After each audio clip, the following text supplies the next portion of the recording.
Hello बियल्सियन। आज हम लोग बात कर रहे हैं बाबू, क्योंकि आज का क्लास ऑफलाइन नहीं ले सकते थे, कुछ प्रॉब्लम होने के कारण हम लोग को ऑनलाइन आना पड़ा और इस क्लास को ओनली इस सेगमेंट को बस क्लास ऑनलाइन लिया जा रहा है। और ये ऑनलाइन लेने के आज हम टॉपिक लिए बाबू विलगित गोलीय चालक की धारिता। आइए देखते हैं क्या होता है विलगित गोलीय चालक की धारिता। Capacitance of an isolated spherical conductor, मतलब हम बात करें कि विलगित गोलीय चालक की धारिता को निकालेंगे। तो हमने बात किया था क्लास में कि धारिता क्या होता है। धारिता हम बात करें तो धारिता C = Q बाई V से हमने निकाला था। Q क्या है यहाँ पे आवेश और V क्या है विभव। आइए अब इसी को आगे बढ़ाते हुए हम बात करें कि एक विलगित गोलीय चालक आइसोलेटेड स्फेरिकल कंडक्टर पर की धारिता क्या होगी। तो सबसे पहले एक स्फेरिकल आइसोलेटेड कंडक्टर को ड्रॉ कर लिया जाए, इसको ड्रॉ कर लिया जाए और जैसे ही हम इसको बनाएंगे इसको हम सेगमेंटेबल इसको काट दें, ऐसे करके कुछ बना दिया जाए सेगमेंट से, ठीक है। और यहाँ पे इमेजिन किया जाए कि ये बीच में क्या है सेंटर है, जो कि होगा ही, यहाँ पे ये सेंटर हो गया और सेंटर को हम O से दर्शा रहे हैं। किससे दर्शाए? O से। ये केंद्र हो गया, क्या हो गया केंद्र। अब यहाँ से देखो ये एक यहाँ सेगमेंट, ये इधर और इधर की तरफ कुछ ऐसे करके ग्राफ को हमने विलगित गोलीय चालक को दिखा दिया। और विलगित गोलीय चालक, अगर विलगित गोलीय चालक की बात करें तो विलगित गोलीय चालक कैसा है? आवेशित। और आवेशित, जब भी कोई चालक गोलीय चालक आवेशित होता है तो आवेश कहाँ होते हैं? उसके सतह पर। आवेश कहाँ होंगे? उसके सतह पर। अब ये गोलीय चालक के जो चालक है इस पे आवेश कहाँ होंगे? सतह पर। तो सतह पर होने के कारण पहली बात कि हम बात करेंगे कि विलगित गोलीय चालक की जो आवेश होंगे, आवेश सतह पर वितरित होंगे या फैले होंगे। दूसरी बात कि अगर हम बात करें कि जो आवेश जो सतह पर फैले हुए हैं या वितरित है, इन आवेश के वजह से हम बात करें कि जो आवेश है, इन आवेश की वजह से ये विलगित गोलीय निकाय एक केंद्र के भांति बिहेव करेगा। और अगर पूरा आवेश यहां पे समाहित हो जाए तो हम बात करें कि इस आवेश के कारण यहां पर कुछ विभव होगा। तो इस पॉइंट पे जो विभव होगा वही विभव यहां पर भी होगा और वही पॉइंट वही विभव यहां पर भी होगा। तो हम बात करें कि अगर विलगित गोलीय चालक जो है उसका, अगर उसके केंद्र पर सारे आवेश ऐसे मान लिया जाए केंद्र पर समाहित हो गए तो इस पर विभव प्रत्येक बिंदु पर विभव क्या होगा? समान। प्रत्येक बिंदु पर विभव समान होगा। कब? जब ये आवेश जो सतह पर है वितरित है, ये आवेश ऐसे मान लिए जाए कि केंद्र पर आ गए। और विलगित गोलीय चालक पर अगर हम बात करें कि जो आवेश सरफेस पे होते हैं उनको केंद्र पर इमेजिन कर लिया जाता है। तो यहाँ पे प्रत्येक बिंदु पर विभव क्या होंगे? समान होंगे। और विभव कितने होंगे? हमने निकाला था, बहुत पुराना है, 1/4πε0 Q/r। कोई दिक्कत है इसमें? ठीक है। तो ये विभव हो गया कि इसके वजह से प्रत्येक बिंदु पर विभव यही होंगे, V = 1/4πε0 Q/r। अब इसको हम यहां से हम इसकी संधारित्र पर बात करें कि इसकी धारिता क्या होगी। तो धारिता होती है फॉर्मूला C = Q/V। कोई दिक्कत है इसमें? नहीं। बात समझ में आई क्या? आओ देखते हैं। अब Q और V यहां पे लाके सीधे रख दिया जाए। इसको अगर समीकरण हम 1 बोल दें तो इसको बोल दिया जाए समीकरण 2 और सीधे सीधे कहते हैं कि समीकरण 1 को समीकरण 2 में रख दिया जाए। तो हम कह देते हैं समीकरण 1 को समीकरण 2 में रखने पर, आओ देखते हैं ये जो विभव निकल के आया, मतलब प्रत्येक बिंदु पर जो विभव होगा, इस विभव को हम क्या कर दें? इस धारिता वाले फॉर्मूले में पुट कर दिया जाए। तो आवेश तो सेम है तो यहाँ पे हो जाएगा C = Q, तो वहीं का वहीं रह जाएगा, V की जगह यहां रख देंगे 1/4πε0 Q/r। कोई दिक्कत नहीं है। इसको उठा के ऊपर ले जाएंगे तो ये फॉर्मूले में ये थोड़ा सा परिवर्तन हो जाएगा, C = Q/Q 4πε0r। हम समझ रहे हैं कि आप क्या समझ रहे हो? जी हाँ, इसको काट देंगे। तो यहां से कैपेसिटेंस का फॉर्मूला आ रहा है एक विलगित गोलीय चालक की धारिता जो निकल के आ रही है C = 4πε0r। कोई दिक्कत है क्या? यहां पे बातें समझ में आई? ठीक है। अच्छा एक चीज देखो बाबू कि यहां पे ये जो पार्ट है, इस पार्ट को देखो, ये क्या कांस्टेंट दिख रहा है? अच्छा कांस्टेंट वैल्यू यहां पे दिख रहा है तो इसको क्या हम ये कह सकते हैं कि C is directly proportional to R। कोई दिक्कत? अगर हम बात करें कि त्रिज्या बढ़ाई जाए तो क्या इसके वजह से आपको ये समझ में आ गया कि त्रिज्या बढ़ाई जाएगी तो क्या कैपेसिटेंस बढ़ता जाएगा, गोलीय चालक, एक विलगित गोलीय चालक की धारिता बढ़ती जाएगी। अगर इसको हम देखें, इसका एक ग्राफ प्लॉट करें, तो इसके ग्राफ को प्लॉट करते वक्त हम एक चीज मद्देनजर रखेंगे, इधर सी रख दिया जाए, टैं टैं टैं, इधर आर हो गया, कोई दिक्कत? अच्छा, इसके बीच में ग्राफ प्लॉट किए, देखो ये टैं, कोई दिक्कत नहीं है। तो जब सी बढ़ता जाएगा तो आर बढ़ता जाएगा, कोई दिक्कत है? या आर बढ़ा दिया जाए तो सी बढ़ जाएगा। मतलब जैसे हम एक विलगित गोलीय चालक की त्रिज्या बढ़ाएंगे तो वहां पे कैपेसिटेंस का वैल्यू बढ़ जाएगा, कोई दिक्कत है इसमें? नहीं। चलिए अब कुछ और इस पे बातें कर लें, ठीक है? अगर हम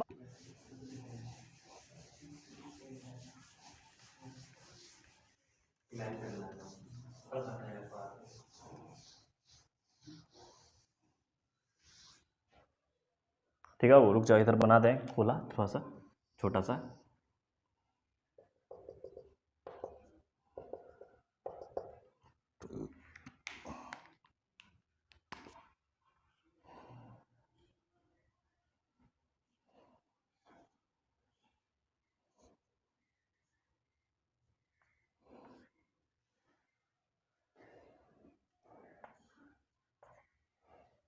ठीक है जी, सही दिख रहा है?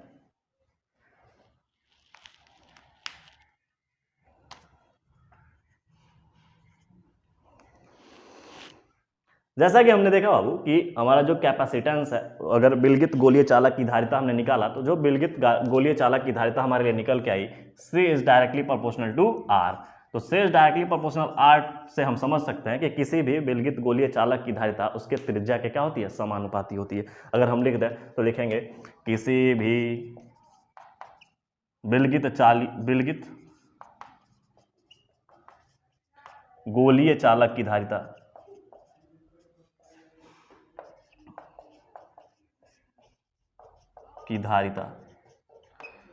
उसकी त्रिज्या के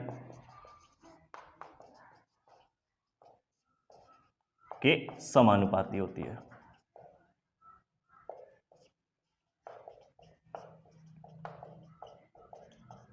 क्या मेरी बात समझ में आई? अगर हम बात करें कि किसी भी विलगित गोलीय चालक की धारिता, जो विलगित गोलीय चालक की धारिता है वो उसके क्या है, त्रिज्या के समानुपाती है। तो त्रिज्या के समानुपाती हमको यहाँ पे दिख रहा है। अच्छा, इसके लिए अगर फॉर्मूला हम जो डिराइव किए थे वो फॉर्मूला क्या आया था हमारा, C is equal to 4πε0r। अच्छा, इस वैल्यू को हमने कांस्टेंट किया था और ये जब ε0 तब था जब हम इसके निर्वात में लेके चले थे। अच्छा, यहीं पे अगर हम बात करें बाबू कि इसको हम जब निर्वात में लेकर चले थे तो क्या ये विलगित गोलीय चालक को हम एक माध्यम में भी रख सकते हैं? तो अगर मान लिया जाए कि हम यहाँ पे कुछ बातें हम कह रहे हैं कि जो मेरा विलगित गोलीय चालक है, जो विलगित गोलीय चालक है, विलगित गोलीय चालक जो है, इस विलगित गोलीय चालक को माध्यम में रखा जाए या माध्यम में ले जाया जाए। माध्यम में रखने पर धारिता क्या होगी, जो माध्यम में रखेंगे तो धारिता क्या होगी? एक क्वेश्चन भी है और एक पॉइंट भी है।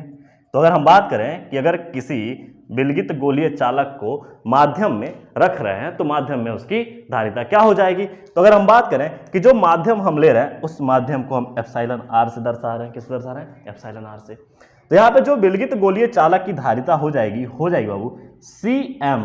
Cm मतलब कि जो हमारे यहाँ R है उनकी बात नहीं है, यहाँ पे Cm का मतलब है कि माध्यम में जो विलगित गोलीय चालक की धारिता।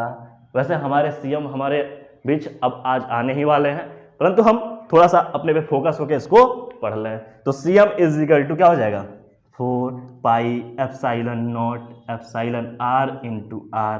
कोई दिक्कत है क्या? अच्छा, अगर हम कहें कि निर्वात वाले, इसको हमने लिखा निर्वात, और निर्वात वाले और माध्यम वाले से कंपेयर कर दिया जाए कि क्या परिवर्तन कितना बढ़ जाएगा, कितना गुना बढ़ेगा। इसको देखने के लिए हमने क्या किया कि इसको और इससे इक्वल किया था। इक्वल देखो यहाँ पे, देखो बाबू ये देखो 4πε0 r, क्या ये C है? यहां से देखो पूरा, इसको देखो C दिख रहा है। तो हम कह देंगे यहां पे एक चीज लिखेंगे कि Cm इज इक्वल टू क्या हो जाएगा, C इंटू, क्योंकि ये C हमारा इतना पार्ट तो C हो गया, और multiply with R, multiply with ε r। अच्छा, मतलब हम कह सकते हैं कि जो माध्यम की जब किसी विलगित निकाय को या विलगित गोलीय चालक को हम माध्यम में ले जाएंगे तो उसकी धारिता क्या हो जाएगी, Cm is equal to C multiply with epsilon R, मतलब कि एप्सिलॉन R गुणा अधिक उसकी धारिता बढ़ जाएगी। कोई दिक्कत है इसमें? कोई दिक्कत नहीं है, ठीक है। आइए इसमें कुछ और बात करते हैं, ठीक है। हाँ चलिए, आइए यहां पे हमने बात किया बाबू, हमारे पास जो निकल के आया माध्यम की वैद्युत धारिता Cm इज इक्वल टू आ गया C इंटू एप्सिलॉन R। अच्छा, अगर हम यहाँ पे जो वैद्युतशीलता है, माध्यम की वैद्युतशीलता एप्सिलॉन R का वैल्यू अगर हमें निकालना हो तो क्या करेंगे, कुछ नहीं करना, एप्सिलॉन R को वहीं छोड़ दो, क्या हो जाएगा Cm बाई C। कोई आपत्ति इसमें? इसमें कोई परेशानी नहीं है? लाइक शेयर कमेंट दबा के मारना, ठीक है। इधर देखो अब इसको, अब यहाँ पे ये चीज हमको निकल के आ गया, ठीक है। अच्छा, अगर यहाँ पे अगर देखा जाए कि यहाँ पे जो विलगित गोलीय चालक की धारिता, अगर यहाँ पे एप्सिलॉन R का जो हमने मान निकालना है, ये तो निकल के आ गया। अच्छा, यहाँ से निकल के आ गया तो सबसे पहले हमने इसमें क्या निकाला, थोड़ा सा क्विक रिवाइज कर लिया जाए। तो विलगित गोलीय चालक की धारिता हमने निकाला C is equal to 4 pi epsilon not into R। अगर इसी विलगित गोलीय चालक को, इस विलगित गोलीय चालक को हमने माध्यम में रख दिया तो माध्यम में निकल के आया Cm is equal to 4 pi epsilon not into epsilon R into R। अच्छा, दोनों को हमने इक्वेट कर दिया कि इसमें क्या है, इसमें अंतर क्या है, तो निकल के आ गया जो Cm कितना हो जाएगा, C multiply with epsilon R, और इसी को हमने उठा के यहाँ रख दिया, कोई दिक्कत नहीं है इसमें। अच्छा, इस चीज को देखो बाबू कि अगर यहाँ पे हम इसका अगर हमें निकालना हो, अगर हमें इसका मात्रक यहाँ पे एप्सिलॉन का जो निर्वात का मात्रक यहाँ से निकालना हो तो हम यहाँ से एप्सिलॉन को क्या कर देंगे, बाहर लिख देंगे। अच्छा, ये C एप्सिलॉन नॉट को यहीं रख दिया जाए और C के नीचे क्या हो जाएगा, अपान 4 पाई R। अच्छा, 4 पाई क्या है, कांस्टेंट है, तो 4 पाई कांस्टेंट हो गया, तो यहाँ से जो एप्सिलॉन नॉट का मान अगर निकाल लें, यहाँ पे जो एप्सिलॉन नॉट के मान या मात्रक निकालें तो C का क्या होता है, फैरेड। क्या होता है, फैरेड। F से लिख दें या फैरेड लिख दें, फैरेड, ठीक है। और R क्या है, मीटर। तो एक तरह से इसका एप्सिलॉन नॉट का यहाँ पे मात्रक निकल के आ रहा है। अच्छा, परंतु इसका मात्रक होगा क्या, नहीं, इससे कैंसिल आउट हो जाएगा। तो कभी भी परावैद्युता या बोला जाए कि एक माध्यम का मात्रक नहीं होता, ये बात हमने बहुत पहले करा दिया है। आइए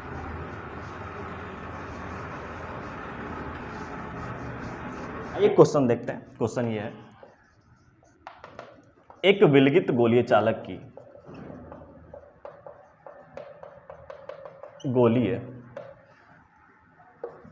चालक की, यहां से लिखा हुआ है एक विलगित गोलीय चालक का त्रिज्या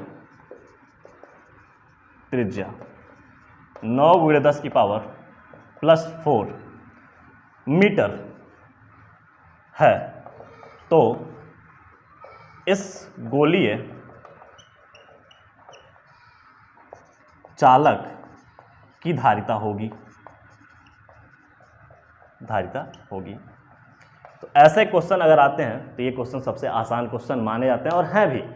जब कह दे कि एक, ये राम नहीं है, एक है, क्या है, एक विलगित गोलीय चालक का या चालक की त्रिज्या, यहाँ पे की ही कर दो, सेंटेंस बैठ जाए, एक विलगित गोलीय चालक की त्रिज्या 9×10⁴ मीटर है, तो इस गोलीय चालक की धारिता होगी। तो गोलीय चालक की धारिता निकालने के लिए सीधा फॉर्मूला होता है C is equal to 4 pi epsilon not, जो कि अभी हम निकाल के आए, C is equal to 4 pi epsilon not R।